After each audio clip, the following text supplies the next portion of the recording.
Still working that pathetic startup? My sister laughed at Christmas dinner.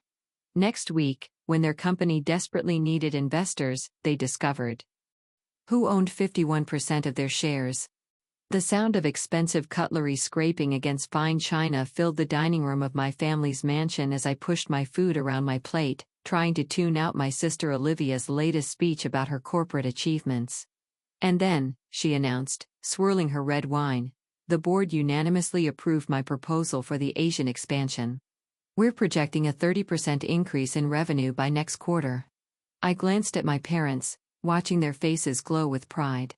Dad, CEO of Blake Industries, nodded approvingly while Mom reached over to squeeze Olivia's hand. This was our traditional Christmas dinner, a celebration of the family business and its rising star.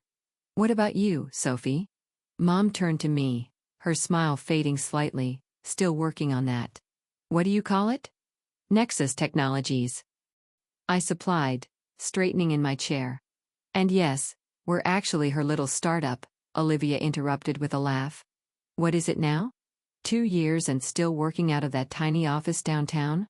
I bit my tongue, resisting the urge to correct her. The tiny office was just a front. What my family didn't know was that Nexus Technologies had quietly become one of the fastest-growing software companies in the country.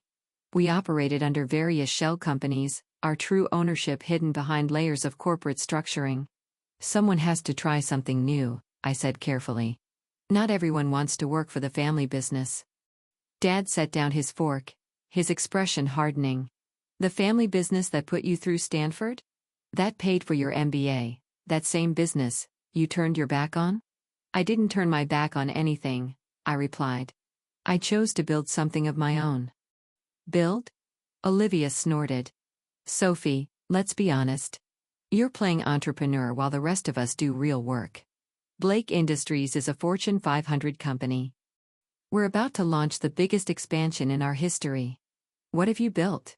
If they only knew.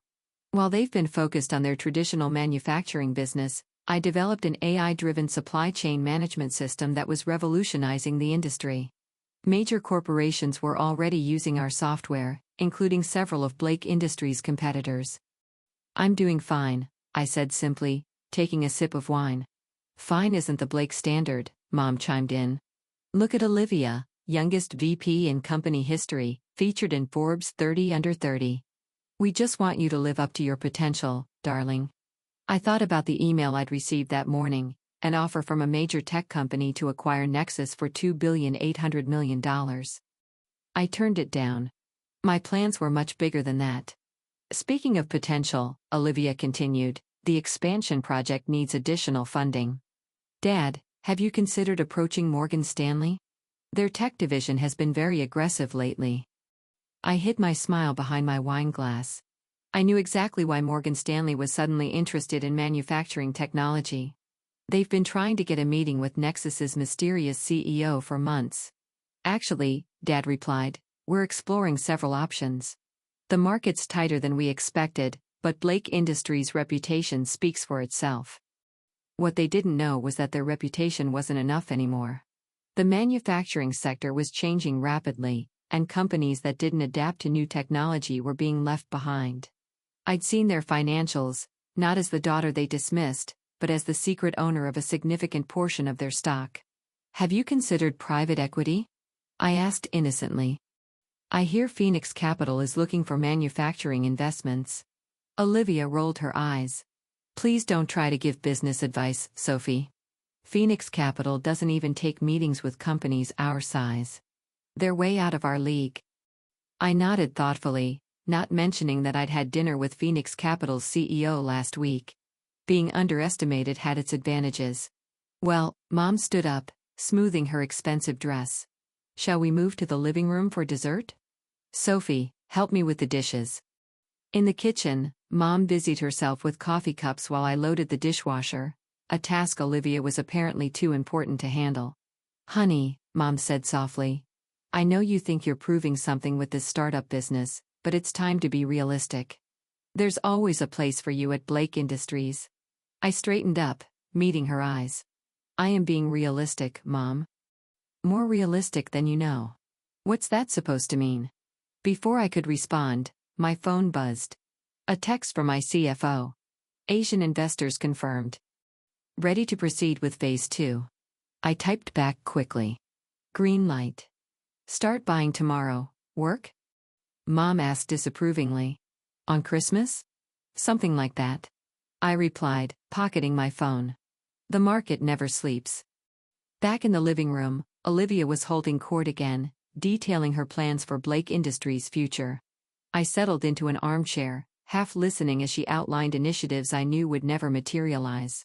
Their company was already in trouble, though they didn't realize it yet. By this time next year, she declared, we'll have offices in Singapore, Shanghai, and Seoul.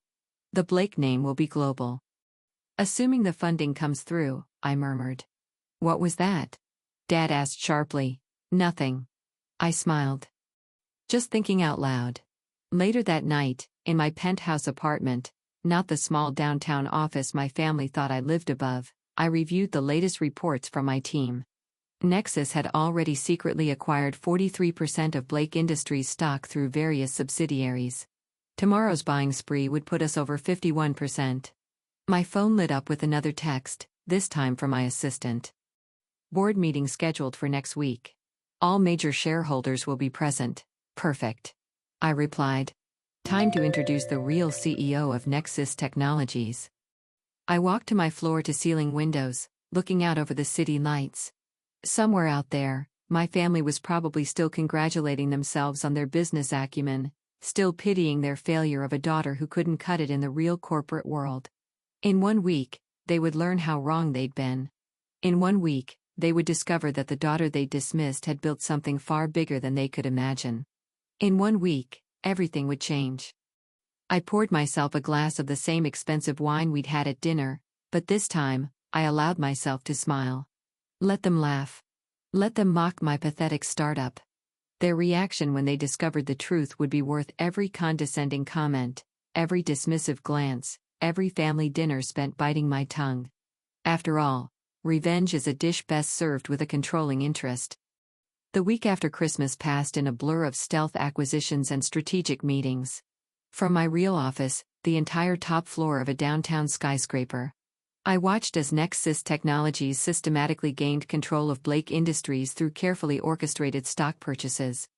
We've crossed the threshold, my CFO, Michael, announced during our morning briefing. 51.3% ownership as of market close yesterday. Blake Industries is effectively ours. I nodded, studying the real-time stock ticker on my wall. Blake Industries' share price had been declining steadily, a fact my family seemed determined to ignore.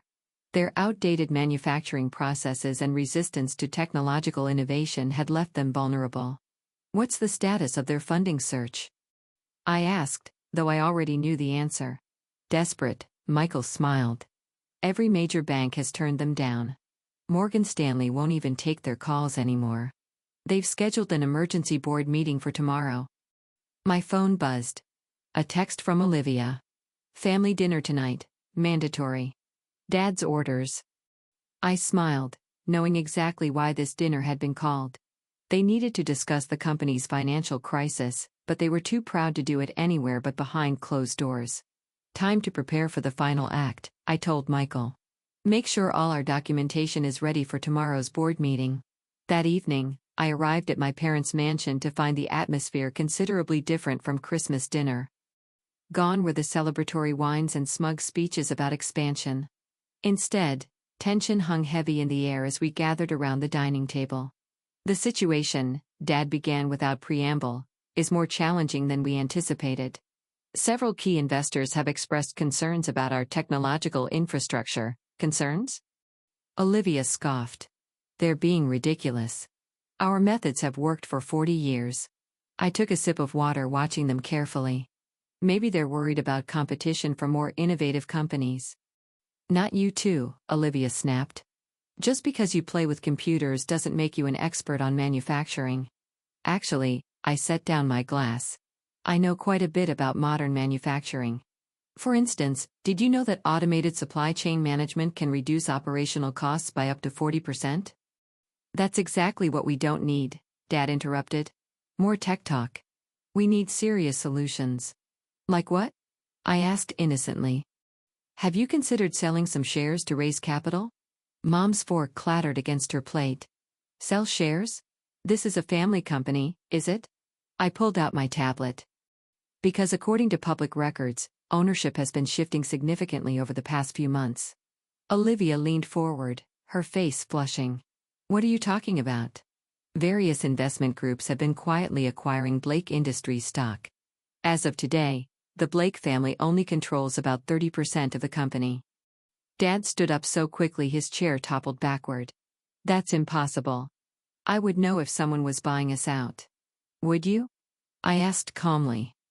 When was the last time you actually reviewed the shareholder registry, or are you too busy dismissing technological innovation as unnecessary? How do you know all this? Olivia demanded. Because. I smiled. I've been watching very carefully. Tomorrow's board meeting should be quite interesting.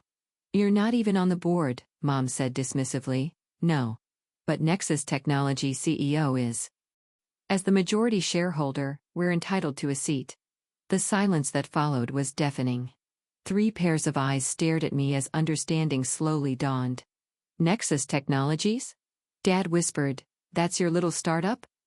Not so little anymore, I replied. We're valued at $4.2 billion as of last quarter. And, yes, we now own 51.3% of Blake Industries. Olivia's face had gone completely white. You're lying. That's impossible. I pulled up another document on my tablet and slid it across the table. Here's the complete shareholding structure.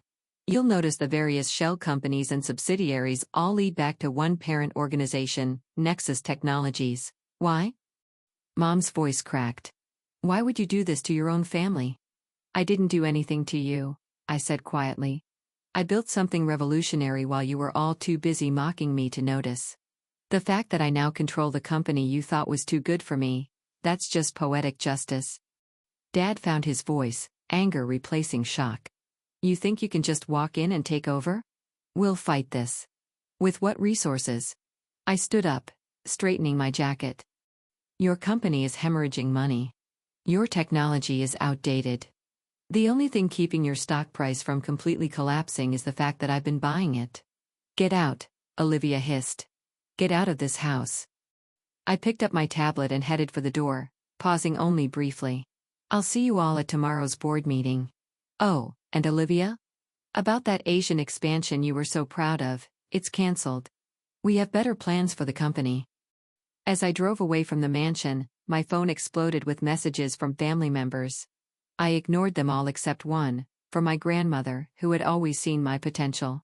Show them what you've built, dear. It's time they learned what real success looks like. In my office later that night, I reviewed the presentation for tomorrow's board meeting. The plan was comprehensive. A complete technological overhaul of Blake Industries, integration with Nexus Advanced Systems, and a new management structure. Michael appeared in my doorway. The board members have been notified of the ownership change.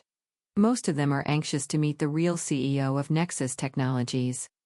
I'm sure they are. I smiled. Make sure security is ready tomorrow.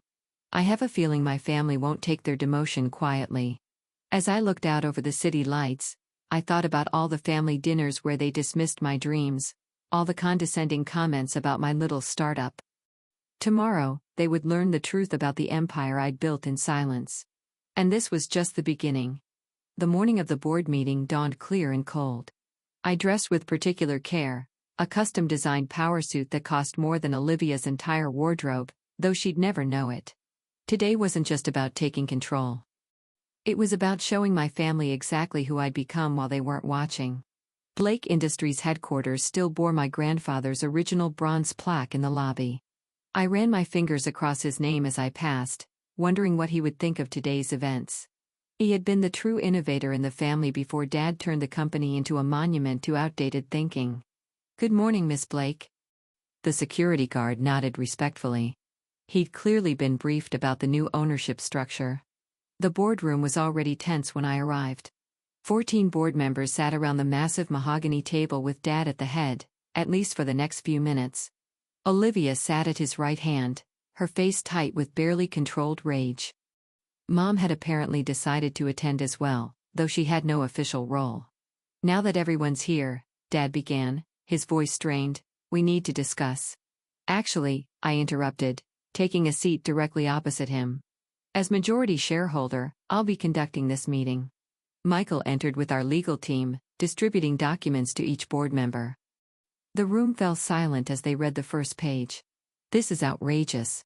Olivia finally exploded. You can't just walk in here and I can and I am. I cut her off smoothly. Nexus Technologies now owns 51.3% of Blake Industries. My first act as majority shareholder is to restructure the board. Dad, Olivia, you'll find your resignation letters in those packets. Please sign them. I built this company.